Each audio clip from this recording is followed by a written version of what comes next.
Nakapag-avail pala si Clara last year ng SEPAS vouchers. Nabili niya ng 502 pesos each vouchers. Bala kasi namin gamitin ito sa Siargao. Sa mga hindi kasi nakakaalam, medyo may kamahalan pamasahe pa Siargao. Nagre-range siya na kapag regular rate ng 9K to 12K, depende sa araw. Almost 400 plus lang ang dinagdag namin para sa taxes fee nung ginamit na namin ang vouchers. Nga pala, kakailanganin mo ng 2 vouchers para makapag-book ka ng round trip ticket. Kaya nasa 900 plus lang ang airfare ticket namin one way. Within a chosen month mo lang din pwede magamit ang voucher. Bagay ito sa mga may biglaang lakad at di need mag-antay ng piso fare para makamura.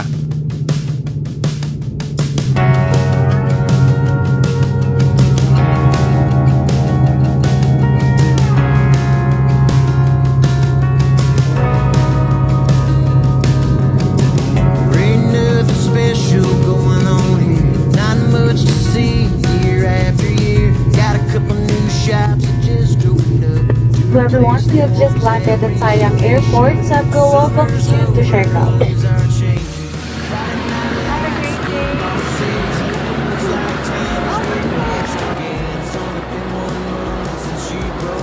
Pagdating namin sa Sayak Airport sa Siargao, may binayaran lang kami na 20 pesos per head.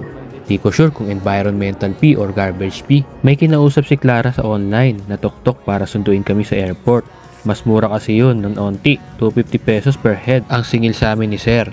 Mabait naman ang nabook ni Clara kasi dinaan niya pa kami sa mga ibang tourist spots like Coconut Farm View Deck sa Maasin River. Ito nga pala ang contact number ni Sir Tuktok at FB wall niya. Compared kasi sa van transfer 300 per head, pwede din naman kayo mag-rent ng motorcycle sa mismong airport na. Nagre-range siya ng 300 to 600, 24 hours na yun. May mga bagahe kasi kami, kaya di yun ang naging option namin. Pero kung budget traveler din kayo, yun ang mas matipid. Nasa 45 to 50 minutes din ang biyahe mula sa airport hanggang doon sa tutuluyan namin sa General Luna. Sa case namin, umabot kami halos ng 1 oras kasi nga, dinaan pa kami ni Kuya sa mga ibang tourist spot.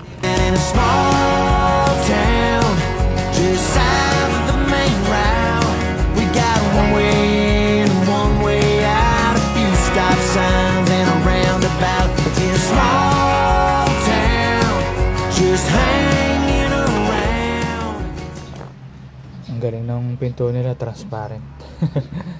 Ito yung Casa Francisco. Casita Francisco. Ayan. Ayan, pagpasok mo. Dito kasya na tayo dito, di ba niyo? Pero parang hindi. No? Pero meron siyang sa ilalim. Tsaka may double deck pa siya. Ayan. Nasa gilid siya ng kalsada. Hindi, pan lang yung pinili namin. Hindi naman siguro mainit dito. Second floor kami. Ayun si ate oh. May sampayan, salamin. 700 per night dito. 700 per night daw dito. Pero mag-inquire pa rin kayo sa page nila. May lamesa, saksakan, ilaw. Ayan. Inquire pa. Sa Agoda nga si Clarissa nag-book. Tapos yung labas nila mamaya videoan ko kasi andun yung kusina at saka CR. Video ko mamaya, nandun pa si Atinaya ako. Ayan na si Inay. Dito kami kakain. Tugas siya. Pwede kami magluto dito mamaya. CR.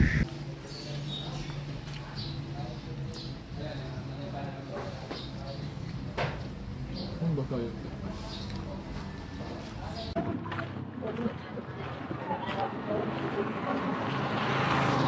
Ganun tayo eh. Oo yan, tanongin mo. Kaya magkano yung cloud? Okay? Okay daw? Oo?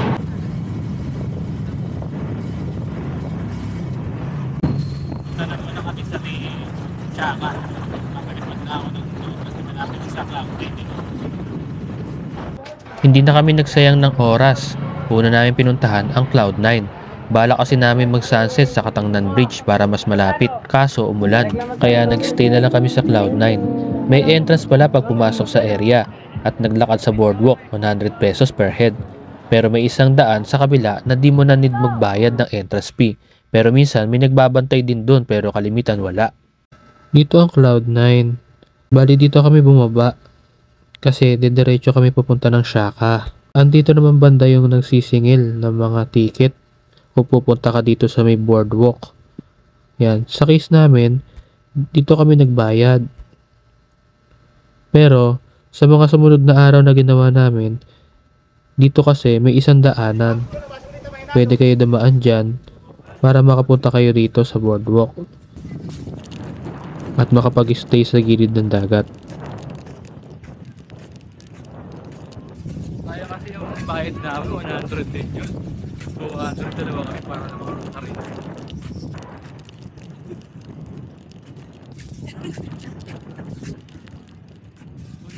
Babaw dito.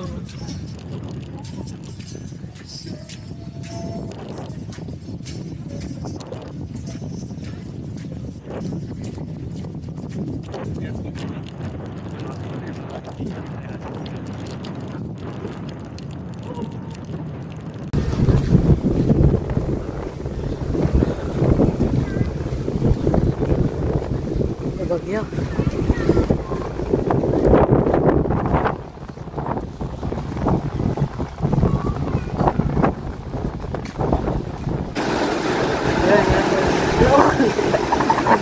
Nadet.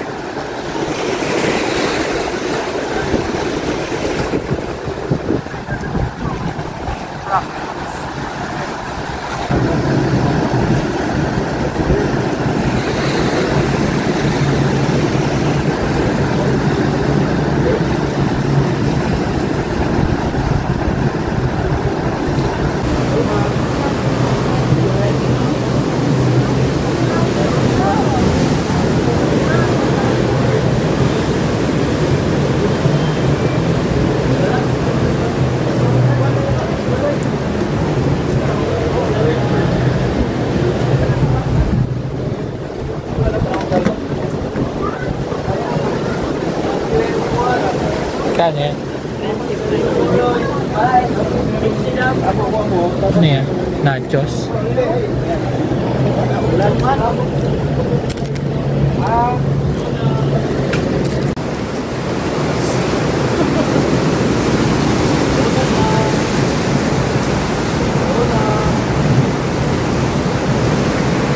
Diba? Wait.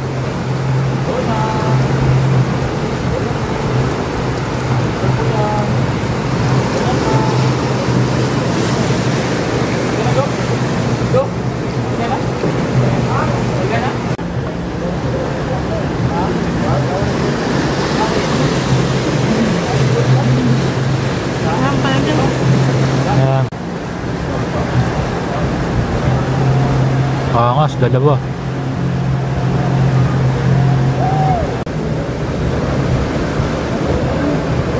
Matay. Kaya yung sinasabi ko sa'yo. Ayaw niya.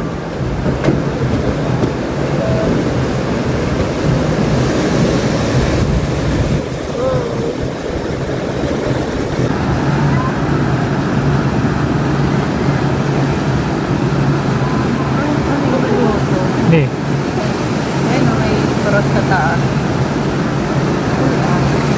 Mabaan. O yun yung kanina pa. Iniwan nyo lang dyan ah.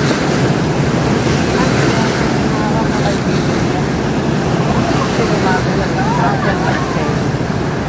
Pero may naka-auto pala.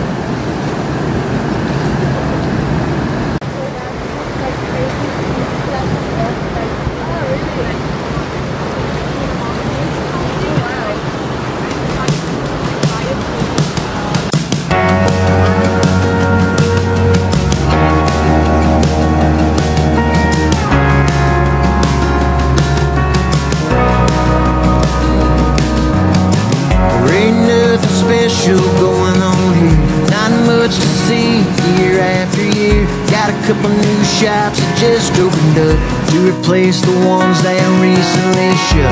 Summer's over, the leaves are changing.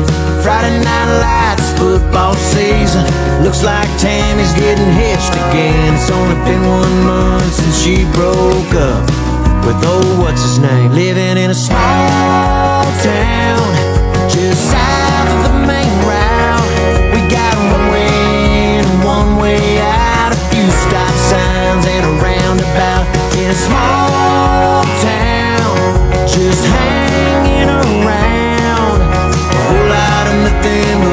something going down. Yeah, living in a small town.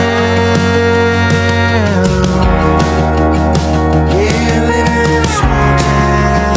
Living in a small town. There's a pancake breakfast at the Rainbow Mart. Help raise some money for Pioneer Park. It's a little worn down and needs some GLC, corkscrew slide and some brand new swings.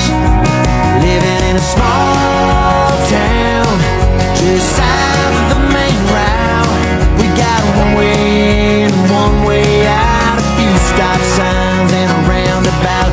In a small town just hanging around, a whole lot of nothing but always something going down. Living in a small town.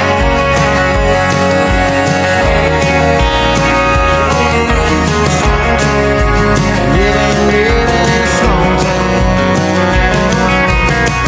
Where the cost of living is a whole lot lower, the hustle and bustle is a little bit slower. Can't put a price tag on this dirt, 'cause it's heaven on earth. Living in a small town, standing on sacred ground. Well, some try to leave, but when they do, they turn back around, head back to that small town that's just hanging around. That peaceful, easy feeling